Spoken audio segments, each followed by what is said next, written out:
Assalamualaikum warahmatullahi wabarakatuh. Kembali lagi di channel Keluarga Misterius. Kali ini saya akan menceritakan kisah seram yang berjudul Kisah Tragis Ajal Pelaku Pesugihan Babi Ngepet. Bagaimana cerita selengkapnya? Langsung saja. Selamat mendengarkan. Mas, aku gak mau ngelakuin kayak gini lagi, ujar Ayu sembari menangis. Udahlah, mendingan kamu jagain lilin ini supaya gak mati, ucap Dodi setengah membentak. Ayu yang berlinang air mata mulai menyalakan lilin. Dalam sekejap, suaminya yang duduk di lantai dengan diselimuti jubah hitamnya kemudian berubah menjadi seekor babi besar berwarna hitam. Kesulitan ekonomi menjadi salah satu alasan seseorang mencari jalan pintas dalam memenuhi kebutuhan hidupnya. Tak jarang tindakan kriminal seperti mencuri, menipu, dan merampok kerap ditempuh oleh seseorang yang enggan berkeringat untuk mencari uang.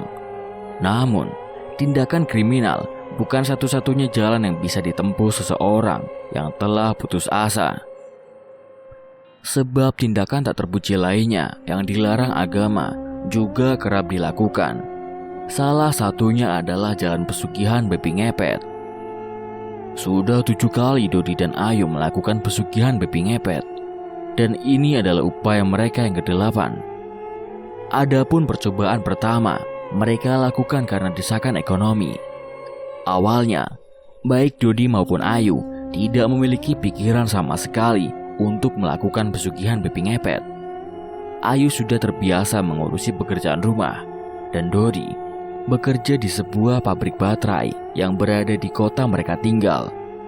Semua berubah ketika guncangan ekonomi pada pabrik tempat Dodi bekerja yang dampaknya adalah gelombang PHK besar-besaran. Dodi yang saat itu sudah memiliki jabatan bagus pun harus tersapu bersama ratusan pekerja lainnya. Peristiwa menyedihkan ini membuat Dodi harus luntang-lantung mencari pekerjaan lainnya. Ia sudah mengirimkan lamaran ke 5 perusahaan berbeda, tapi tidak ada satupun yang menerimanya. Pria itu berasumsi bahwa penolakan yang terjadi dalam upayanya mencari pekerjaan diakibatkan oleh usianya yang hampir menginjak 45 tahun. Meminta pekerjaan kepada teman-temannya pun, temannya tidak ada yang menerimanya. Mereka beralasan, "Maaf Di, aku lagi gak butuh karyawan baru." Hampir semua teman yang dihubungi Dodi beralasan seperti itu. Tak tahu bagaimana ia harus mencari pekerjaan yang baru. Uang pesangon pun tidak mereka manfaatkan dengan baik. Baik Dodi maupun Ayu merasa tidak memiliki kemampuan untuk mengelola bisnis, sehingga mereka memilih untuk menyimpannya, berharap ada peluang bisnis yang cocok untuk mereka pekerjakan. Namun, nasib berkata lain. Uang pesangon mereka yang semakin menipis tidak diiringi dengan usaha mereka untuk mendirikan sebuah bisnis. Dodi dan Ayu malah menggunakannya untuk membeli barang elektronik juga perabot rumah tangga. Dodi sebenarnya sempat mencicil sepeda motor yang ia gunakan untuk bekerja sebagai ojek. Tapi penghasilannya sebagai tukang ojek tidak dapat menutupi kebutuhan keluarganya, sehingga motor tersebut pun harus ditarik lagi karena putusnya uang cicilan. Sebagai kepala keluarga, Dodi bingung melihat keadaan perekonomiannya yang kian memburuk. Semua itu diperparah dengan anak semata wayangnya yaitu Arman. Arman yang sebentar lagi duduk di bangku SMP, yang dimana memerlukan biaya yang tidak sedikit. Himpitan ekonomilah yang membuat mereka memutuskan untuk melakukan pesugihan. Dan dari banyaknya pesugihan yang ada, mereka memilih melakukan pesugihan babi ngepet. Ritual pesugihan babi ngepet ini biasanya dilakukan oleh 2 orang sepasang suami istri, dan sebelumnya telah melakukan perjanjian terlebih dahulu kepada siluman babi. Pada malam hari, sepasang suami istri melakukan aksinya dengan diberi masing-masing tugas. Biasanya sang istri menjaga lilin, sedangkan sang suami yang berkeliling dengan mengenakan jubah hitam lalu berubah menjadi babi. Pesugihan ini tak semudah yang dipikirkan. Orang yang ingin melakukan ini harus menyediakan tumbal nyawa, yang menjadi tumbal adalah anggota keluarga seperti anak kesayangannya. Apabila tidak sanggup menyediakan tumbal, sang pelaku pesugihanlah yang akan menjadi tumbal. Dari informasi yang didapat Dodi, ada salah satu dukun yang terkenal dengan kesaktiannya. Dukun itu bertempat tinggal di salah satu desa dekat dengan lereng gunung. Bagi Doni dan Ayu, jarak tak menjadi masalah. Yang penting apa yang mereka mau bisa dikabulkan. Berkat bantuan seorang dukun yang dikenalkan oleh teman lama Dodi dan Ayu pun berada di sebuah situasi yang dapat memulihkan keadaan ekonomi mereka. Sebelum melakukan ritual pesugihan, Dodi harus terlebih dahulu datang ke lokasi pesugihan, yaitu ke gunung yang didiami siluman babi. Modal yang dikeluarkan pun tak banyak. Dodi hanya memerlukan uang sebagai mahar dan uang untuk membeli segala peralatan yang disarankan oleh Mbah Dukun. Dengan segala syarat yang telah dipenuhi dan risiko yang siap diterimanya, beberapa hari sebelum melakukan ritual, Dodi harus berpuasa. Adapun perlengkapan ritual atau sesaji yang Dodi siapkan yang terdiri dari kembang setaman, minyak wangi, kopi pahit, jajan pasar, kemenyan atau setanggi, dan darah ayam cemani, dan juga peralatan tambahan sebagai pelengkap sesaji adalah baskom berisi air yang di tengahnya ditaruh sebedang lilin atau lampu minyak kecil. Dodi pun dengan khusyuknya melakukan ritual pesugihan dengan bertapa di sebuah tempat selama 7 hari 7 malam. Sampai akhirnya Dodi dijemput oleh Mbah Dukun sembari memberikan satu jubah berwarna hitam. Dalam melaksanakan ritual pesugihan babi ngepet harus dilakukan pada malam hari dan oleh 2 orang. Biasanya oleh sepasang suami istri. Suaminya menjadi babi ngepet, sedangkan istrinya menjaga sesaji atau bisa juga sebaliknya. Yang akan menjadi babi bisa disebut sebagai tuan, dan satunya lagi sebagai pembantu. Dalam operasinya mengambil uang, si babi ngepet ini akan berjalan keliling kampung atau perumahan dengan hati-hati agar tak terlihat orang. Babi ngepet biasanya mengambil uang dengan cara menggesek-gesekkan tubuhnya di pintu, lemari, dinding, dan sebagainya. Saat itu, di desa mereka baru saja kedatangan sepasang suami istri. Sang suami adalah pensiunan polisi, dan sang istri adalah seorang wirausaha yang menjual busana muslim. Dodi dan Ayu menjadikan mereka sasaran pertama karena asumsi bahwa orang baru tidak tahu apa-apa tentang tempat tinggal mereka. Tepat pada pukul 12 malam, Dodi dan sang istri bersiap-siap melakukan aksinya. Sesaji dan sebuah lilin sudah tertata rapi di hadapan Ayu. Kemudian Dodi memakai jubah hitamnya, dan tak berselang lama Dodi berubah menjadi seekor babi. Ternyata benar saja, upaya pertama mereka tidak sesulit yang mereka pikirkan. Dalam waktu kurang dari 3 jam, mereka bisa mendapatkan hampir 8 juta dari rumah pasangan tua tersebut. Tidak ingin jatuh di lubang yang sama, Dodi dan Ayu pun sepakat untuk mempergunakan uang haram tersebut untuk bisnis membuka toko kelontong dan sisanya untuk ditabung. Semenjak pesugihan pertama, keuangan mereka berangsur membaik. Arman dapat bersekolah dengan tenang, dan pemasukan dari toko kelontong selalu bisa diandalkan setiap bulannya. Toko kelontong yang didirikan pun banyak pembeli. Para warga tidak mencurigai dengan apa yang telah mereka lakukan. Warga menganggap kalau modal untuk membuka usaha itu dari uang pesangon yang Dodi miliki. Dan berkat ketekunannya dalam usaha, akhirnya toko kelontong mereka bisa berjalan dengan baik. Hanya saja, kedua hal itu tidak membuat Dodi berhenti untuk melakukan pekerjaan setan itu.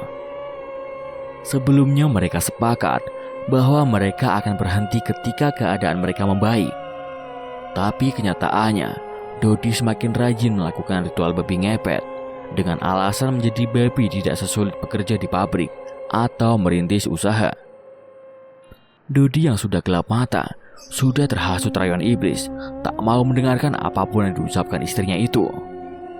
Ayu sudah mencoba menghentikan Dodi, mulai dari menasihati hingga memohon-mohon.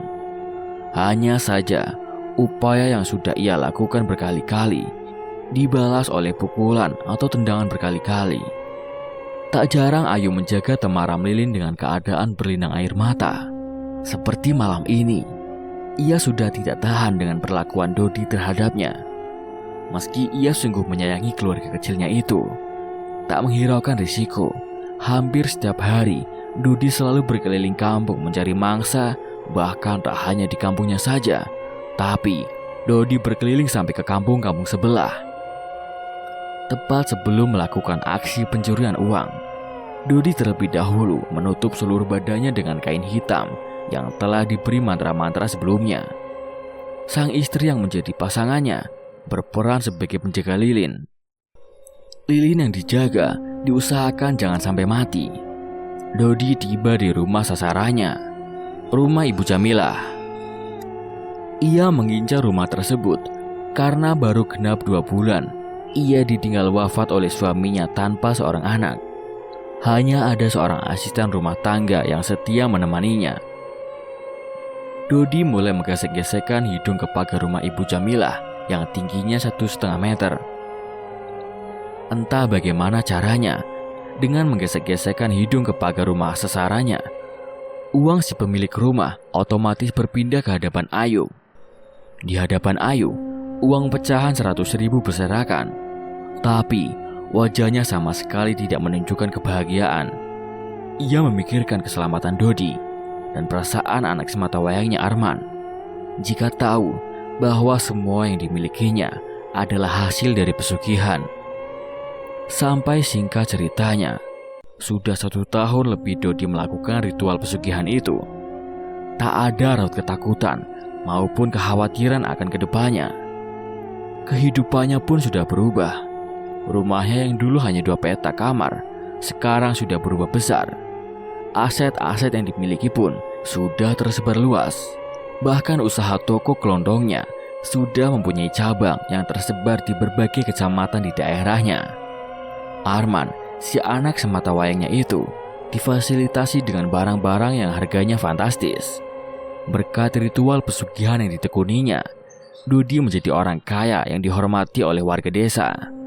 Belum ada yang tahu tentang perilakunya karena tertutup oleh kedermawanan Dodi. Ia sering membantu para tetangganya yang sedang mengalami kesulitan. Sudah menjadi rutinitas Dodi dan sang istri pada 1 minggu 3-4 kali melakukan ritual pesugihan.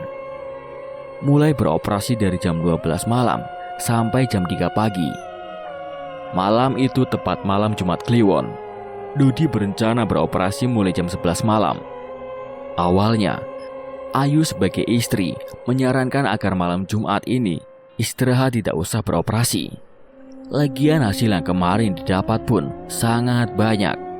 Tapi keras kepalanya Dodi yang sudah mendarah daging, ia tetap kekeh ingin beroperasi lebih awal agar hasil yang didapat lebih banyak dari hari-hari sebelumnya. Ayu yang khawatir akan terjadi sesuatu. Ia berkali-kali mengingatkan Dodi, tapi sama sekali ucapannya tak digubris. "Sudahlah, kamu diam saja. Ikuti perintahku. Ayo cepat, siapkan sesaji dan juga lilinnya." Dengan dilapisi kain berwarna merah, segala sesaji sudah tertata rapi.